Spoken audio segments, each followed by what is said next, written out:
ஆண்டவராகிய தேவன் இன்று நம்மோடு பேசுவதற்காக தருகிற வார்த்தை, கர்த்தருடைய பதிலுக்கு உரிய வாக்குத்தத்தம் கிடைக்கும் வரை தேட வேண்டும். ஆண்டவர் எப்படி தேடணுமா? கர்த்தருடைய பதிலுக்கு உரிய வாக்குத்தத்தம் கிடைக்கிறது வரைக்கும் தேட வேண்டும். ஹல்லேலூயா, ஹல்லேலூயா. நிறைய பேரை நான் பார்த்துருக்கிறேன். புறஜாதி ஜனங்களுக்கு காத்திருக்க வேண்டிய அவசியம் இல்லை. இயேசுவை இன்னார் என்று தெரியாதவர்கள், இயேசுடைய அன்பை ருசிக்காதவர்களுக்கு காத்திருக்க வேண்டிய அவசியம் இல்லை. ஆனால் ஆண்டவரை தெரிஞ்சு அறிஞ்சு புரிஞ்சிருக்கிற உனக்கும் எனக்கும் காத்திருப்பு அத்தியாவசியம். ஹல்லேலூயா. நாம் ஒரு நாள் ஜெபிப்போம், 2 நாள் ஜெபிப்போம், 3 நாள் ஜெபிப்போம். ஆண்டவர் பதில் தரவில்லை என்று ஆண்டவரை பார்த்து முறுமுறுத்து நம்ம என்ன செய்வோம்? ஆண்டவரை விட்டு விலகி போவோம். அதாவது என்னதான் ஜெபம் பண்ணி என்னதும் கிடைக்கல, எவ்வளவுதான் ஜெபம் பண்ணி நமக்கு பதில் வரல, எவ்வளவுதான் ஜெபம் பண்ணியும் ஆண்டவர் எனக்கு நன்மையானதை தரல என்று சொல்லி ஆண்டவரை விட்டு பின்வாங்கக்கூடிய, அனலும் இல்லாமல் குளிரும் இல்லாமல் இருக்கக்கூடிய ஒரு சூழ்நிலை இன்று கிறிஸ்தவர்கள் சமுதாயத்தில் ஒரு அவலமான சூழ்நிலை உண்டாயிருக்கிறது என்பதை ஆண்டவராகிய தேவன் அறிந்து வேதனைப்படுகிறார். அதுதான் கர்த்தருடைய பதிலுக்கு உரிய வாக்குத்தத்தம் கிடைக்கும் வரைக்கும் தேட வேண்டும். நமக்கு பதில் கிடைக்கும் வரைக்கும் தேட வேண்டும். ஏசாயா தீர்க்கதரிசியின் புஸ்தகம் 55வது அதிகாரம் 6வது வசனத்திலிருந்து 9வது வசனம் வரை ஒரு விசை வாசிக்க கேட்போம். ஆண்டவரை கண்டடையத்தக்க சமயத்தில் அவரை தேடுங்கள், அவர் சமீபமாய் இருக்கையில் அவரை நோக்கி கூப்பிடுங்கள் என்று ஆண்டவராகிய தேவன் நம்மை பார்த்து சொல்லுகிறார். ஆண்டவர் எப்போது நம்முடைய அருகாமையிலே வந்திருப்பார். ஆண்டவராகிய தேவனை கண்டடையத்தக்க சமயத்திலே நம்ம தேட வேண்டும். அவர் சமீபமாய் இருக்கையிலே அவரை தேட வேண்டும். அவர் சமீபமாய் இருக்கிறது நமக்கு எப்படி தெரியும்? அவர் எப்போது நம்ம கூட இருப்பார் என்பது நமக்கு எப்படி தெரியும் என்று ஜனங்கள் ஒருவேளை கொஸ்டின் வைக்கலாம், கேள்விகள் கேட்கலாம். ஆண்டவராகிய தேவன் சொல்லுகிறார், அதிகாலையில் என்னை தேடுகிறவன் கண்டடைவான் என்று, அதிகாலையில் என்னை தேடுகிறவன் கண்டடைவான் என்று தேவனுடைய வார்த்தையின்படி அவர் உன்னை அதிகாலையிலே நீ காணும்படியாக உன் அருகாமையிலே வந்திருப்பார். அந்த அதிகாலையிலே ஆண்டவருடைய சமூகத்திலே உட்கார்ந்து ஆண்டவரை கண்டடைய தக்க நேரத்திலே ஆண்டவரை கண்டடைகிற சமயம் வரைக்கும், அவர் வாக்குத்தத்தம் தருகிற நேரம் வரைக்கும் அவரை கண்டடையத்தக்க விதத்திலே ஆண்டவரை அதிகாலையில் தேடினார் நிச்சயமாகவே அவரை கண்டடையலாம். ஏனென்றால் மானிடனாக இருக்கிற ஒவ்வொரு மனுஷிக்கும் அவர் அருகாமையில் இருந்து தன்னை வெளிப்படுத்துகிற தேவனாயிருக்கிறார். ஆதாமும் ஏவாளையும் சற்று சிந்தித்து பாரு. ஆண்டவருடைய தோட்டமாகிய ஏதேன் தோட்டத்திலே அவர் இருந்தபோது, ஆண்டவராகிய தேவனுடைய தோட்டமாகிய ஏதேன் தோட்டத்திலே அவர்கள் இருந்தபோது, கர்த்தராகிய தேவன் அனுதினமும் குளிர்ச்சியான நேரத்திலே அவர்கள் கண்டடையத்தக்க விதத்திலே ஆண்டவராகிய தேவன் அவர்களோடு சம்பாஷணை செய்தார். அவங்களோடு பேசிக் கொண்டிருந்தார். ஒருவருக்கொருவர் அன்பை பாராட்டி கொண்டிருந்தார்கள். எப்பொழுது ஆண்டவரை தேடுகிற சமயத்திலே பாவத்துக்கு அடிமைப்பட்டு ஆண்டவருடைய வார்த்தைக்கு கீழ்ப்படியாமல், ஆண்டவருடைய வாக்குத்தத்தத்துக்கு கீழ்ப்படியாமல் போனார்களோ, அப்பொழுது ஆண்டவரை காணுகிற, ஆண்டவரை கண்டடைய அவர்களுக்கு கூடாம போயிட்டு உன்னை பார்த்து ஆண்டவராகிய தேவன் சொல்லுகிறார், அதிகாலை ஜெபத்தை செய்யாமல், அதிகாலையில் ஆண்டவரை தேடாமல், ஆண்டவரை கண்டடையத்தக்கத்தில் தேடி ஆண்டவருடைய பதில் கிடைக்கும் வரைக்கும், வாக்குத்தத்தம் கிடைக்கும் வரைக்கும் ஆண்டவருடைய சமூகத்தில் யாக்கோபு பாதத்தை பிடித்து என்னை ஆசீர்வதிக்காமல் உம்மை விடவே மாட்டேன் என்று சொன்னது போல வாய் திறந்து ஆண்டவரோடு கதறி இருந்தால் நிச்சயமாகவே உனக்கு வாக்குத்தத்தத்தை தருவதற்காக, ஆசீர்வாதத்தின் மகிமையை தருவதற்காக அதிகாலையில் உன்னை தேடி வருவார். தேடி வந்தும் நீ கண்டடையத்தக்க சமயத்திலே கண்டடையவில்லை என்றால் நீ பாவத்தில் விழுந்திருக்கிறாய் என்று அர்த்தம். ஆண்டவராகிய தேவனுடைய வார்த்தைக்கு கீழ்ப்படியவில்லை என்று அர்த்தம். ஆதாமை போல ஏவாளை போல சத்ருவின் நயவஞ்சகத்திலே பிசாசினுடைய தந்திர வலையிலே நீ அகப்பட்டு போய் ஆண்டவரை கண்டடைய முடியாமல் இருந்து ஆண்டவருடைய வாக்குத்தத்தமாகிய ஆசீர்வாதத்தை பெற முடியாமல் மனவந்த வாழ்க்கையிலே போய்கொண்டு நரகத்திலே போய் பங்கடைவதற்காக சத்ருவானவன் செய்த வலையிலே நீ அகப்பட்டு சன்னலும் பின்னலுமாக பின்னப்பட்டு உன்னுடைய வாழ்க்கை நிர்மூலமாகி கொண்டு போய் இருக்கிறது என்பதை புரிந்திருக்க வேண்டும். உண்மையாகவே தேவனுடைய பிள்ளைகள் என்றால், உண்மையாக தேவனை ஆராதிக்கிற பிள்ளைகள் என்றால், உண்மையாகவே தேவனை துதிக்கிற பிள்ளைகள் என்றால், உண்மையாகவே தேவனுடைய நியாயத்தை நிறைவேற்றுகிற பிள்ளைகள் என்றால், ஆண்டவருடைய நீதியை நிறைவேற்றுகிற பிள்ளைகள் என்றால், ஆண்டவருடைய சமூகத்தில் ஒரு நாள் கூட அதிகாலையிலே அவரை தேடாமல் இருக்கக்கூடாது. அப்படி தேடாமல் இருக்கிறவர்களுக்கு ஆண்டவரை கண்டடைய முடியாது. அவனுக்காக ஆண்டவர் வைத்திருக்கிற ஆசீர்வாதத்தின் வாக்கு தத்தத்தை நீ பெற்றுக்கொள்ள முடியாது என்பதை கர்த்தராகிய தேவன் திட்டவட்டமாக இங்கு சொல்லுகிறார். விசுவாசிக்கிறவர்கள் இடது கையை உசத்தி 2 அல்லேலூயா சொல்லலாமே. ஹல்லேலூயா.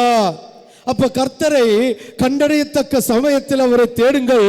அவர் சமீபமாய் இருக்கையில் அவரை நோக்கி கூப்பிடுங்கள். துன்மார்க்கன் தன் வழியையும் அக்கிரமக்காரன் தன் நினைவுகளையும் விட்டு கர்த்தரிடத்தில் திரும்ப கடவன். ஆண்டவர்கிட்ட எப்படி திரும்பணும்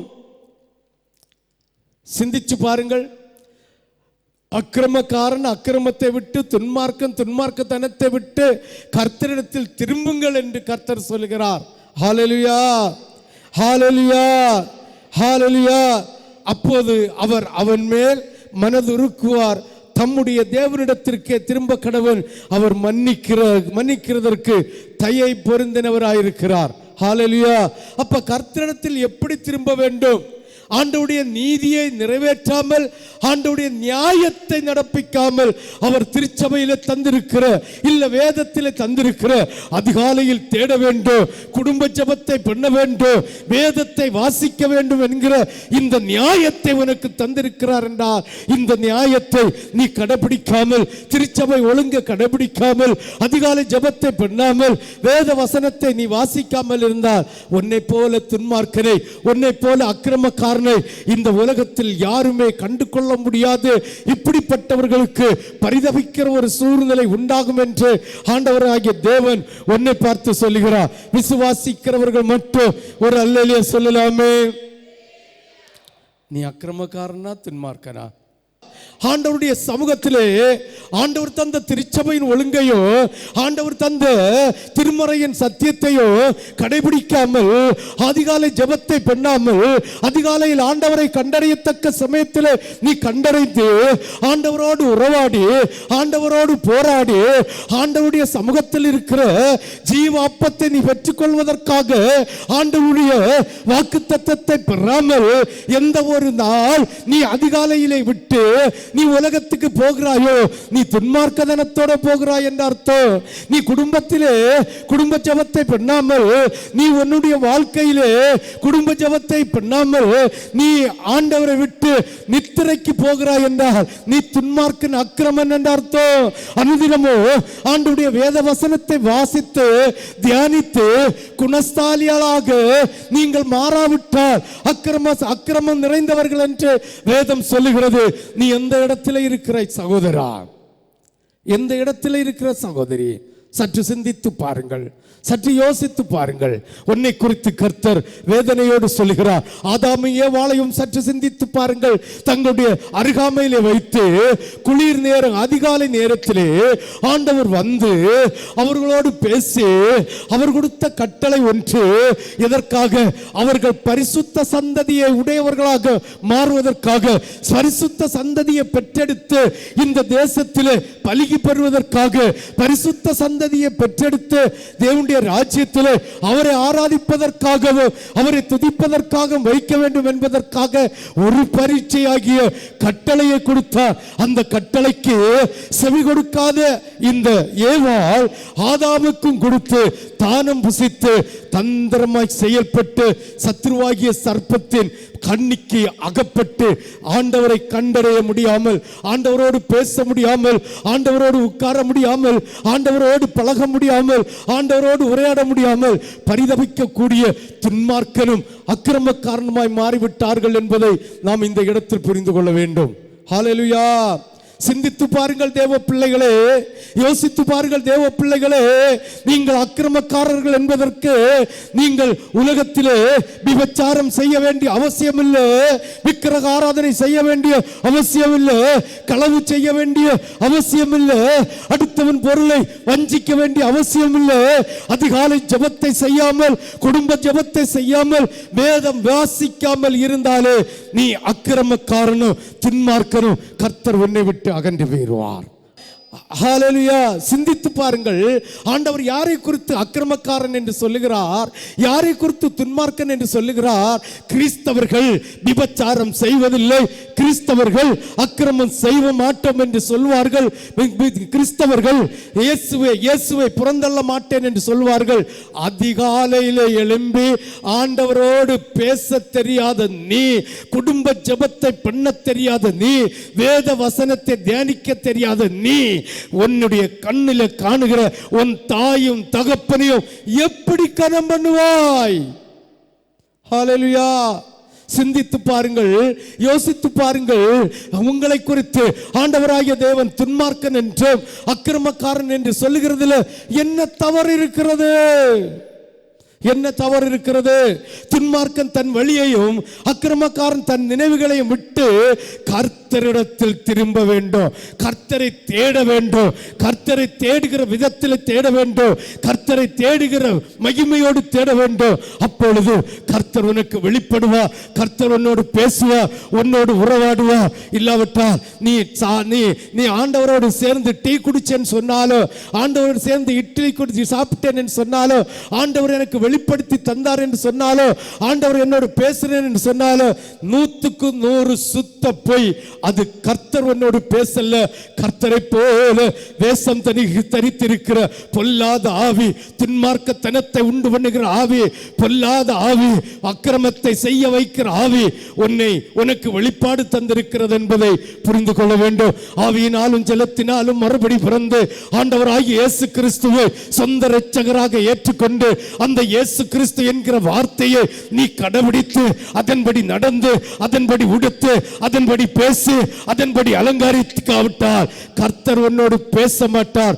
இப்பிரபஞ்சத்தின் அதிபதியாகிய பொல்லாத பிசாசு உன்னை குட்டி செவராக்குவதற்காக உன் கண்களை குருடாக்கும்படி, உன் மனக்கண்களை குருடாக்கும்படி தந்த தரிசனம் என்பதை புரிந்து கொள்ள வேண்டும். என்ன கேட்கிற தேவனுடைய பிள்ளையே, கர்த்தர் பரிசுத்தர், அவர் கரைதரையற்றவர், அவர் இருக்கிற இடம் பரிசுத்த பூமி. மோசேயை பார்த்து சொன்னார், மோசே நீ நிற்கிற இடம் பரிசுத்த பூமி, நீ நிற்கிற இடம் பரிசுத்த பூமி. ஏனென்றால் கர்த்தர் உன்னோடு பேசுகிறார் என்றால், கர்த்தர் உன்னோடு இடைப்படுகிறார் என்றால், அவர் நிற்கிற இடம் பரிசுத்த பூமி. கரை திரையற்ற இயேசு உன்னோடு பேச வேண்டுமானால் ஆண்டவருடைய நியாயத்தை நீ நடப்பிக்க வேண்டும், ஆண்டவருடைய நீதியை நீ நடத்திக்க வேண்டும். நீதி என்கிற மூழ்கி ஞானஸ்தானத்தை நீ எடுத்திருக்க வேண்டும்.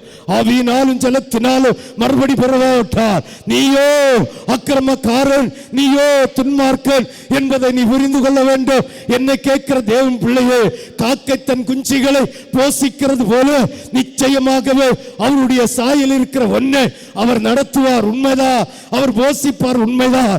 அவர் உன்னோடு பேச வேண்டுமானால், அவர் இருக்கிற ஸ்தலத்திலே உன்னை கொண்டு சேர்க்க வேண்டுமானால், உன்னிடம் வந்து அவர் பேச வேண்டுமானால், பரிசுத்தமாகிறவர்கள் இன்னும் பரிசுத்தமாகட்டும். உன்னுடைய நியாயங்களின் நிமித்தம், உன்னுடைய நீதியின் நிமித்தம் கர்த்தர் உன்னை நீதிமானாய் காண வேண்டும்.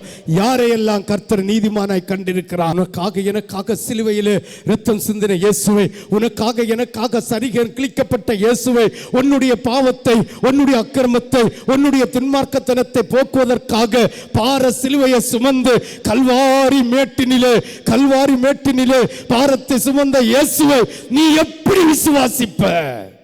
அதிகாலை காணக்கூடிய திராணி இல்லாத கழுதைகளும், அதிகாலையில் தேவனோடு பேச முடியாத காட்டு கழுதையை போல இருக்கிற தன்னிச்சையை நடத்தி கொண்டிருக்கிற இந்த மிருக ஜீவன்களை ஒத்து இருக்கிற நீ எப்படி ஆண்டவரை பார்க்க முடியும்? எப்படி பார்க்க முடியும்? இனி ஒரு சிலர் சொல்லுகிறது போல வேதத்துக்கு புறம்பாக ஆண்டவர் உன்னை பாவத்தை மன்னிச்சாச்சே, ஆண்டவர் உனக்கு தப்பிதங்களை மன்னிச்சாச்சே, அவர் உன்னை பரலோகத்துக்கு கூட்டிட்டு போவார், அதனால நீ எந்த பாவம் செய்தாலும் அவர் உனக்கு மன்னித்ததுதான், இனி உனக்கு மன்னிப்பு தேவையில்லை, நீ பரலோகத்துக்கு போகலாம். நானோ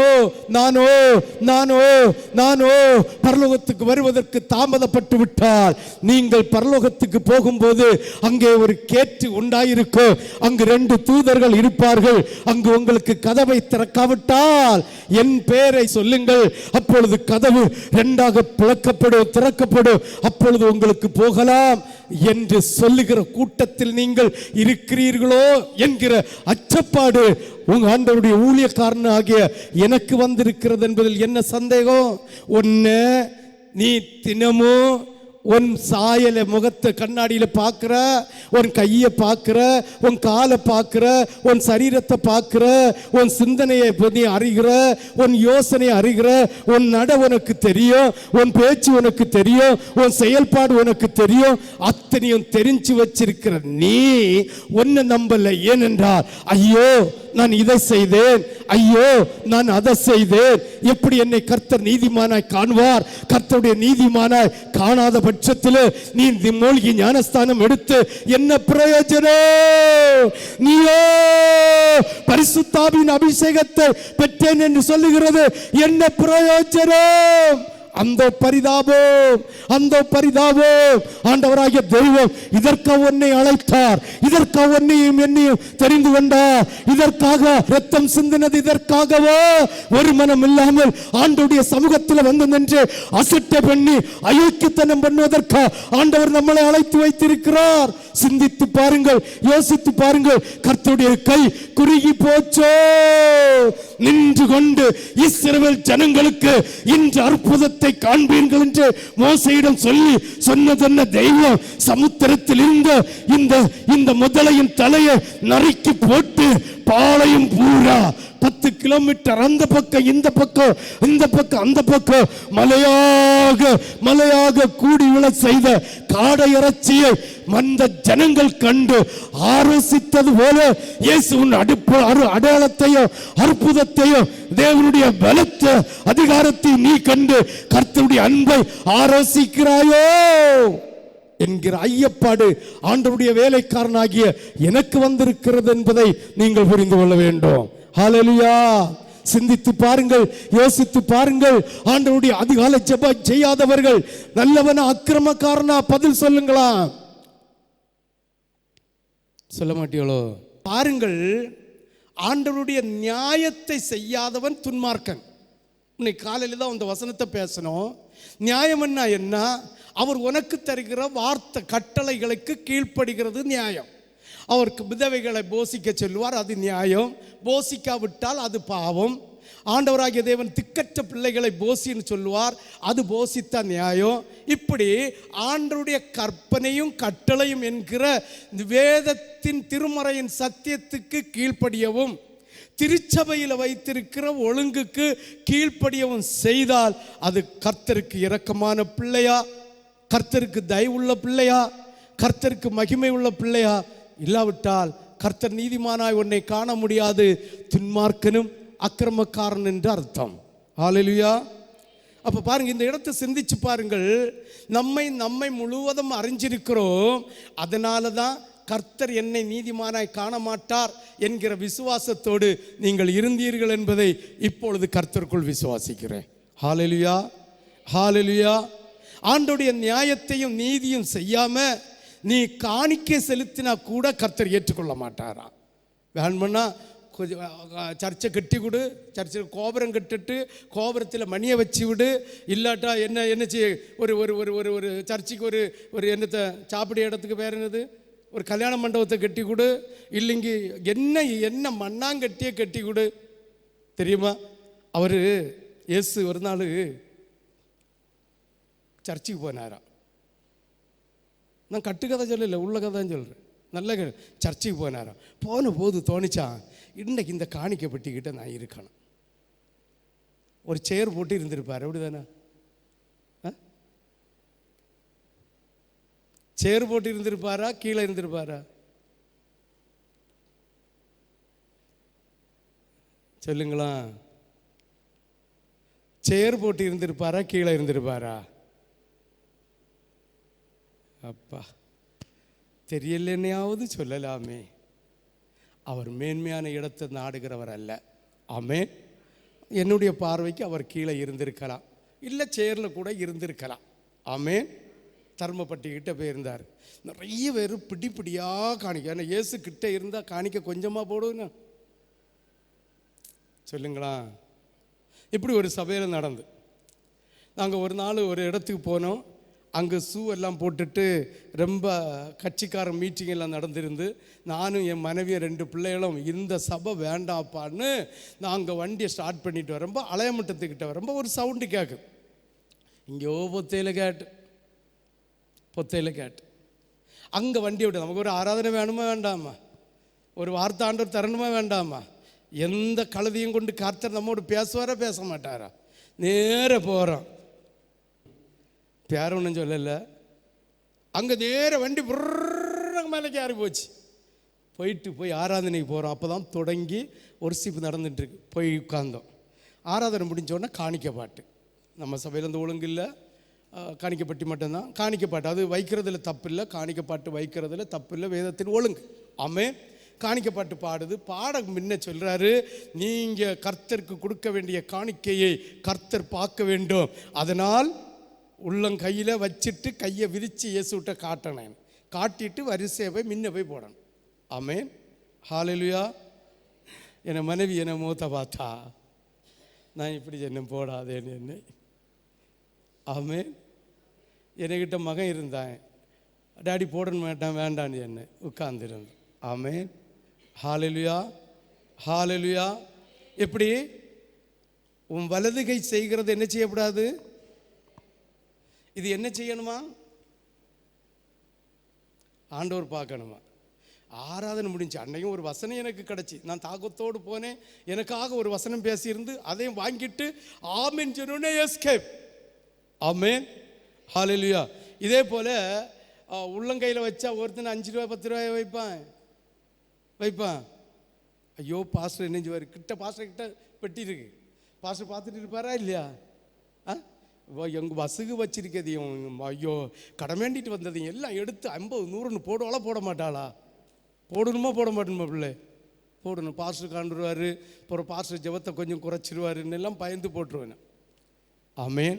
அப்போ இயேசுக்கிட்ட இருந்தால் வசனம் அப்படி சொல்லுது, எல்லாரும் கை நிறைய போட்டார்களாம் எல்லாரும். ஆனால் ஒரே ஒரு அம்மா வந்து வெறும் ஒரு பணம் 2 ரூபா, ஒத்த தொட்டு 2 ரூபா அப்படியே காணிக்கப்பட்டிக்குள்ளே போட்டு தான். அப்போ சீசரில் சொன்னாராம், எல்லாரை விட இந்த அம்மா போட்ட காணிக்க நிறையன்னு சொன்னாராம். அப்போ அவங்க இல்லை இல்லை இல்லை இயேசுவே 2 ரூபா தானே போட்டதை பார்த்தேன். நோ, மற்றவர்களெல்லாம் இருக்கிறதுல கொஞ்சம் எடுத்து போட்டாங்க, இந்த அம்மா இருக்கிறதையெல்லாம் கொண்டு போட்டு. ஆமென். ஆமென். அப்போ மனப்பூர்வமாக அந்த காணிக்கை போட்டது யாரு? அந்த அம்மா தான். ஹல்லேலூயா, ஹல்லேலூயா. நான் காணிக்கை பற்றி பிரசங்கம் பண்ண வரல. அப்போ அந்த வந்தவங்களில் 10,000 ரூபா இருந்து 1000 ரூபா காணிக்க போட்டு ஒன்றுமே இல்லாத 2 ரூபா இருந்ததை எடுத்து போட்டதை கர்த்தர் இந்த அம்மா தான் நிறைய காணிக்க போட்டுன்னு சொல்லியிருக்கு. அப்போ உனக்கு 10,000 தந்தது வேஸ்ட்டோ? சிந்திச்சு பார்க்க தோணுது இல்லை? ஹல்லேலூயா. அப்போ அந்த அம்மா போட்ட காணிக்கை தான் அங்கீகரிச்சாரு. அதாவது என்னன்னா, மனப்பூர்வமா உள்ளத்தில் நினைச்சு நாளைக்கு அடுத்த நேரம் ஒரு டீ குடிச்ச ஒரு பன் வேண்ட காசு இல்லாத பட்சத்திலையும் ₹1 போட்டுட்டு ₹1 வச்சிருக்காம ₹2 போட்டா.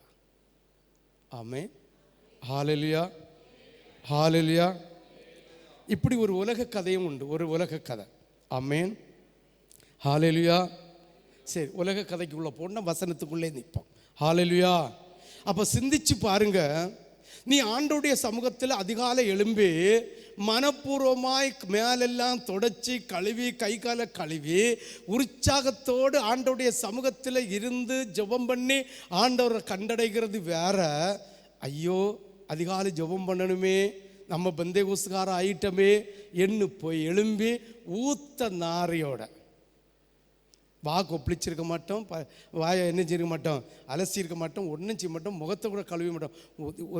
ஒரு சிஸ்டர் என்கிட்ட சொல்லிச்சு, முகம் கழுவிட்டு போய் ஜெபம் பண்ணினீங்களான்னு கேட்டதுக்கு, பாஸ்டர் முகத்தை கழுவிட்டு போனால் உறக்கம் போயிடும், 6லேருந்து 7 மணி வரை, 5லேருந்து 6 மணி வரை ஜெபம், முகத்தை கழுவிட்டு போனால் தூக்கம் போயிடும். ஆனால் 6 மணிக்கு வந்துட்டு திரும்ப 2 மணிக்கு தூங்கணும்.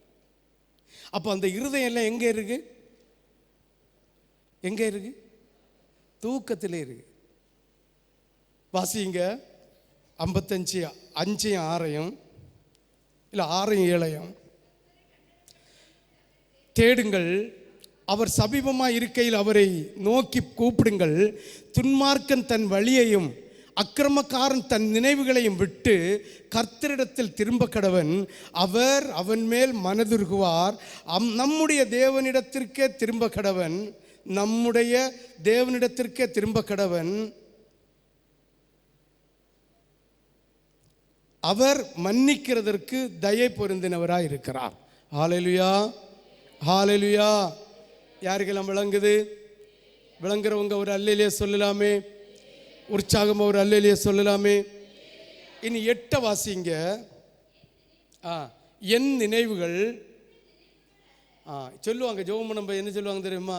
ஆண்டவரே, நேற்று தூங்க ரொம்ப லேட்டாகி போச்சு, ஆண்டவருக்கு தெரியும், நான் நேற்று என்ன செஞ்சிட்டு இருந்தேன்னு உமக்கு தெரியும், நேற்று குடும்ப ஜெபம் பண்ணாததும் உமக்கு தெரியும், பைபிள் படித்தாததையும் உமக்கு தெரியும், உமக்கு தெரியாமல் ஒன்றும் இல்லை. ஆண்டவர் மன்னிக்கிற தயவுள்ளவங்க உள்ளவர் என்ன ஆண்டவருக்கு மேலே பழியை போட்டுட்டு தூங்கிடுவாங்க. ஆமென். அதுதான் ஆண்டவர் சொல்கிறார், உன் நினைவு என் நினைவு அல்ல, என் நினைவு உன் நினைவு அல்ல, வானத்துக்கும் பூமிக்கும் எவ்வளவு தூரமோ அவ்வளவு தூரம் என் நினைவு உன் நினைவு. எட்டி பிடிக்க முடியாது கர்த்தருடைய நினைவு. ஆமென் சொல்லலாமே, ஹல்லேலூயா. வாசி. அல்ல, என் வழிகளும் அல்லவென்று பூமியை பார்க்கிலும் உயர்ந்திருக்கிறதோ, அப்படியே உங்கள் வழிகளை பார்க்கிலும் என் வழிகளும் உங்கள் நினைவுகளை பார்க்கிலும் உயர்ந்திருக்கிறது. ஆமென் சொல்லலாமே. இந்த 4 வசனமும் புரிஞ்சுன்னு சொல்கிறவங்க ஒரு அல்லேலூயா சொல்லலாமே. அப்போ துன்மார்க்கனா இருக்குதியா இல்லை நீதிமானா இருக்குதியா? பாயிண்ட், துன்மார்க்கத்தை விட்டு என்னிடம் விண்ணப்பம் வைத்தால் உங்களுக்கு செவி கொடுப்பேன்னு சொல்கிறார். எரேமியா தீர்க்கதரிசியின் புஸ்தகம் 29வது அதிகாரம். எரேமியா தீர்க்கதரிசியின் புஸ்தகம் 29வது அதிகாரம் 11 முதல் 14 வரை. நீ எதிர்பார்த்திருக்கும் முடிவை இன்று உங்களுக்கு கொடுக்கும்படிக்கு நான் உங்கள் பேரில் நினைத்திருக்கிற நினைவுகளை அறிவேன் சொல்லுகிறார், தீமைக்கல்ல சமாதானத்துக்கு. ஹல்லேலூயா. அப்போ ஆண்டவருடைய சமூகத்தில் காத்திருந்து துன்மார்க்க தனம் இல்லாமல் அவரை கண்டடைஞ்சா, நீ என்ன நோக்கத்தோடு இன்னைக்கு வந்தாயோ அதை தரும்படி ஆண்டவராகிய தேவன் இருதயத்தில் ஒரு மகிமையை வைத்திருக்கிறார். இன்னைக்கும் எனக்கு அந்த ஞாபகத்தை கர்த்தர் தருகிறார். ஆமே. திருச்செந்தூர்லேயும் இந்த செய்தியை கொடுக்கும்போது இந்த ஞாபகத்தை தந்தார்.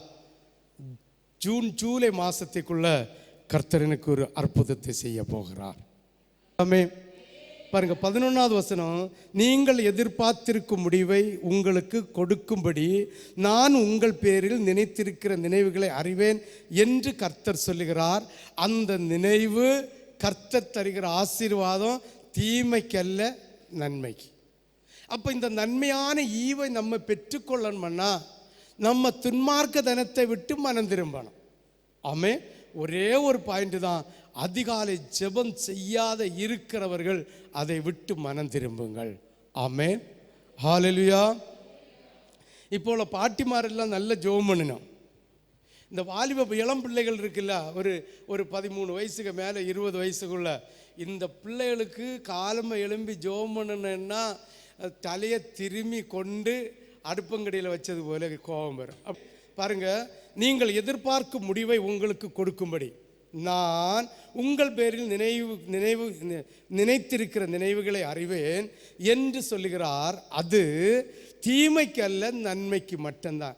ஆண்டவர் பாதத்தில் நீ துன்மார்க்கனா இல்லாமல் அதிகாலை ஜபமும் குடும்ப ஜபமும் அதிக வேத வாசிப்பும் இருந்து பயபக்தியோட தாழ்மையோட இருந்தா, ஆமே, ஹல்லேலூயா, ஹல்லேலூயா, கர்த்தர் உனக்கு செய்கிற நன்மை, அதனால் வேதனை வராது, ஆசீர்வாதத்தின் மகிமை தான் கிடைக்கும்.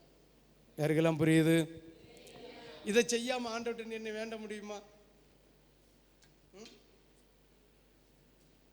வேண்ட முடியுமா? முடியாதா? முடியாதா? போய் நிச்சயம் தருவேன். ஆண்டவரை நோக்கி கூப்பிடு. ஆண்டவர்கிட்ட இந்த சபை அடிக்கல் நாட்டும் போது, தறி அடிக்கும்போது என் வாயில் வச்ச வார்த்தை அப்படி. இப்போ அதுக்கு பிறகு ஒவ்வொரு சபைக்கும் நான் ஜெபம் பண்ணா இதுதான். எப்படி? இந்த சபையை நோக்கி யார் விண்ணப்பம் வச்சாலும், எத்திசையிலிருந்து விண்ணப்பம் வச்சாலும், ஆண்டவரே நீர் அவங்களுக்கு பதில் அளிக்க வேண்டியதான் விண்ணப்பம். இந்த விண்ணப்பத்துக்கு கர்த்தர் செவி சாய்த்துட்டு தான் இருக்கிறார். ஆமேன், ஹல்லேலூயா. அதனால் அவருக்கு சாயல் இருக்கிறவங்களுக்கு தராமல் இருக்க மாட்டான். ஆமேன்.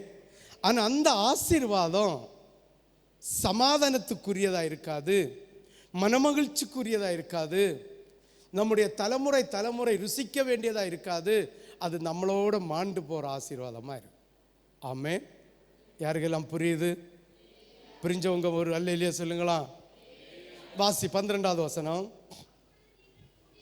கூடி வந்து என்னை தொழுது கொண்டு என்னை நோக்கி விண்ணப்பம் பண்ணுவீர்கள், நான் உங்களுக்கு செவி கொடுப்பேன். வாசி. உங்கள் முழு இருதயத்தோடும் என்னை தேடுவீர்களானால் என்னை தேடுகையில் கண்டுபிடிப்பீர்கள், நான் உங்களுக்கு காணப்படுவேன் என்று கர்த்தர் சொல்லுகிறார். நான் உங்கள் சிறையிருப்பை திருப்பி, நான் உங்களை துரத்தி விட்ட எல்லா ஜாதிகளிலும் எல்லா இடங்களிலும் இருந்து உங்களை சேர்த்து நான் உங்களை விலக்கி இருந்த ஸ்தானத்துக்கு உங்களை திரும்ப வர பண்ணுவேன் என்று கர்த்தர் சொல்லுகிறார். ஆமே. யாருக்கெல்லாம் புரிஞ்சு? முழு இருதயம் தின்மார்க்க தனம் இல்லாமல் ஆண்டவருக்கு செலுத்த வேண்டிய, அதாவது காணிக்க அல்ல, காணிக்க என்கிற ஜபங்களை, காணிக்க என்கிற வேத வாசிப்ப, காணிக்க என்கிற குடும்ப ஜபம், இந்த காணிக்கை, இந்த 3 காணிக்கையும் நீங்க மனப்பூர்வமாய் கர்த்தருக்கு செலுத்தினால் கர்த்தர் உங்களை அளவிட முடியாமல் ஆசீர்வதிப்பார். ஹல்லேலூயா. யாருக்கெல்லாம் புரிஞ்சவங்க மட்டும் ஒரு அல்லேலூயா சொல்லலாமே. 2வது, பாவத்துக்குரிய சிந்தனையை விட்டு கர்த்தருக்காய் காத்திரு, அப்பொழுது அவரை கண்டடைவாய். ஓசியா தீர்க்கதரிசியின் புஸ்தகம் 3வது அதிகாரம் 3, 4, 5. வேகமாக சீக்கிரம் எடு. ஓசியா 3வது அதிகாரம் 3, 4, 5. அவளை நோக்கி வேசித்தனம் பண்ணாமலும், வேசித்தனம்னா நீ வேற ஒன்றும் வித்தியாசமாக நினைச்சிடப்படாது, ஆண்டவருக்கு பிரியமில்லாத காரியத்தை செய்யாமலும், வேசித்தனம் பண்ணாமலும், ஒரு பாவிகளோடும் சேராமலும். இதுதான் இந்த 3 வசனத்தினுடைய அர்த்தம். இதுதான் அநேக நாள் கர்த்தர் உன்னை ஆசீர்வதிக்கிறது வரைக்கும் காத்திரு. உலக பிரகாரமான இப்பிரபஞ்சத்துக்குரிய இந்த ஆராதனை இல்லாமல், இப்பிரபஞ்சத்துக்குரிய அலங்காரம் இல்லாமல், ஆண்டோடைய சமூகத்தில் நீ சேர்வதற்கு உலகத்தில் இருக்கிற எந்த பாவிகளும் எந்த மனுஷனுடைய கை கோக்காம ஆண்டவருக்காக காத்திரு. வாசி. ஆ ஆ ம் ஆ ஆ ஆ ஆ ஆ ஆ ஆ ஆ ஆ அதுதான் ஆண்டவரை கண்டடையத்தக்க காரியத்தில் தேடி அந்த இந்த இந்த உலக பிரகாரம் இல்லாத வாழ்க்கை வாழ்ந்து கர்த்தருக்காக காத்திரு. நிச்சயமாய் கர்த்தருக்கு காத்திருப்போர் யாரும் வெட்கப்பட்டு போவதில்லை. கர்த்தருக்கு காத்திருப்போர் யாரும் வெட்கப்பட்டு போவதில்லை. துன்பங்கள் தொல்லைகள் கஷ்டங்கள் வந்தாலும் கர்த்தருக்கு காத்திருப்போர் வெட்கப்பட்டு போவதில்லை. துன்பங்கள் தொல்லைகள் கஷ்டங்கள் வந்தாலும் கர்த்தருக்கு காத்திருப்போர் வெட்கப்பட்டு போவதில்லை. கர்த்தருக்கு காத்திருப்போர் யாரும் வெட்கப்பட்டு போவதில்லை. கர்த்தருக்கு காத்திருப்போர் யாரும் வெட்கப்பட்டு போவதில்லை. வியாதிகள் வறுமை வேதனை வந்தாலும் கர்த்தருக்கு காத்திருப்போர் வெட்கப்பட்டு போவதில்லை. வியாதிகள் வறுமை வேதனை வந்தாலும் கர்த்தருக்கு காத்திருப்போர் வெட்கப்பட்டு போவதில்லை. தேசத்தில் கொள்ளை நோய் யுத்தங்கள் வந்தாலும் கர்த்தருக்கு காத்திருப்போர் வெட்கப்பட்டு போவதில்லை. தேசத்தில் கொள்ளை நோய் யுத்தங்கள் வந்தாலும் கர்த்தருக்கு காத்திருப்போர் வெட்கப்பட்டு போவதில்லை. பாவத்தின் கொடுமையால் பல ஜலம் அழிந்தாலும் கர்த்தருக்கு காத்திருப்போர் வெட்கப்பட்டு போவதில்லை. பாவத்தின் கொடுமையால் பல ஜலம் அழிந்தாலும் கர்த்தருக்கு காத்திருப்போர் வெட்கப்பட்டு போவதில்லை. ஹல்லேலூயா, ஹல்லேலூயா. நல்ல குவாலிட்டியா விற்கிற நட்ஸ் ஐட்டம் அது விதைகள், பேரித்தம்பழம், நட்ஸு கடை தெரியும்ல, நல்ல குவாலிட்டியாக விற்கிற கடைக்காரன் ஒரு படி கூட இறங்கி வர மாட்டான் தெரியுமா? அவன் இருப்பான், விலையை ஒட்டி இருக்கான், விலை குறையாம, அதுதான் விலை. அவனுக்கு தெரியும் நல்ல ஆகாரம் சாப்பிடவும் தான் வருவான், அவன் வாங்குவான் போவான். ஆமென், ஹல்லேலூயா. அப்போ அவனுக்கு கையில் நல்ல குவாலிட்டியான ஆகாரம் இருக்கு, நல்ல குவாலிட்டியான ஆகாரம் இருக்கு. வருகிறவர்களுக்காக இறங்கி போக வேண்டிய அவசியம் இல்லை. இதுதான் தேவ கிருபையை கையில் வைத்திருக்கிறவன் கர்த்தருக்காக தான் இறங்கி போவானே தவிர மனுஷனுக்காக இறங்கி போக வேண்டிய அவசியம் இல்லை. ஆமென் சொல்லு, ஆமென் சொல்லு, ஆமென் சொல்லு. ஹல்லேலூயா, ஹல்லேலூயா. இது யாருக்கெல்லாம் விளங்குச்சு? போச்சு, விளங்குச்சு. இதுதான் உண்மை. ஆமென், ஹல்லேலூயா. ஓசனை விழிச்சிட்டு எங்கே வந்தார்? சரி, பெந்தேவுஸ்காரா ஓசனை குருத்தோலை பிடிச்சி ஓசனை பவனி போகலாமா போகப்படாதா? போகலாமா போகப்படாதா? போகலாம், தப்பே கிடையாது. பட்டு இயேசு நமக்கு ரோல் மாடலு. அவரு கூட ஓசனை விழிச்சிட்டு போச்சினோம். அந்த இயேசு அன்னைக்கு என்ன செய்தாரோ அதை நம்ம செய்யணும்.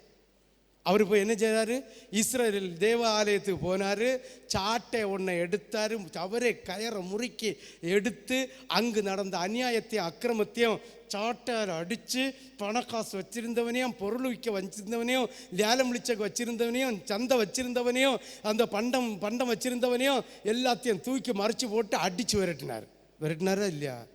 குருத்தோலை பிடிச்சு பவனி போனால் இந்த சபைகளை போய் களை எடுத்தால் குருத்தோலை பிடிக்கணும், இல்லைங்க பிடிக்கப்படாது. ஆமே, பிடிக்கிறதுல தப்பே இல்லை. சரி, 3வது பாயிண்ட் இனி வாசித்துட்டு போயிடுவோம். ஏன்னா உலகத்தில் இருக்கிற ஆலயங்களையும் மனுஷனையும் நம்பி அல்ல கர்த்தரை ஆராதிக்கிறது. கர்த்தரை நம்பி இருக்கணும். ஆலயத்தை நம்பிடப்படாது, ஆலயத்தில் இருக்கிற மனுஷனை நம்பப்படாது, அந்த ஆலயத்தில் இருக்கிற கர்த்தரை நம்பி ஆண்டவரை ஆராதிக்கணும். ஆமென், ஹல்லேலூயா, ஹல்லேலூயா. ஆமோஸ் எழுதின புஸ்தகம் 5வது அதிகாரம் 4-7 14-15 வாசித்தா மட்டும் போதும், டைம் போயிட்டு. ஆமோஸ் 5:4-7. கர்த்தர் இஸ்ரவேல் வம்சத்தாருக்கு சொல்லுகிறது என்னவென்றால், என்ன தேடு. இதனால தான் நீங்கள் ஆண்டவரை தேடுதீங்களோ? தேட வேண்டிய விதத்தில் தேடணும். ஆமென், ஆமென், ஹல்லேலூயா. தேடுங்கள், அப்பொழுது என்னை கண்டடைவீர்கள். பெத்தேலிலே தேடாதீர்கள். பெத்தேல்னா என்னது? தேவனுடைய வீடு.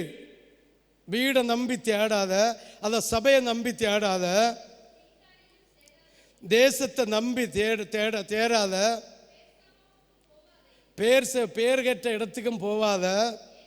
ஏனென்றால்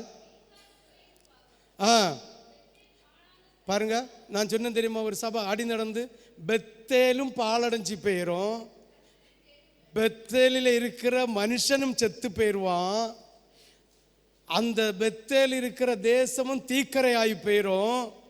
கர்த்தர் மட்டும் நிலைச்சிருப்பார். கர்த்தருடைய வார்த்தை மட்டும்தான் நிலைச்சிருக்கும். அதனால் கர்த்தரை மட்டும் நம்பி தேடு. 14-15 வாசி. நீங்கள் பிழைக்கும்படிக்கு தீமை அல்ல நன்மையை தேடுங்கள், அப்பொழுது நீங்கள் சொல்லுகிறபடியே. ஹல்லேலூயா.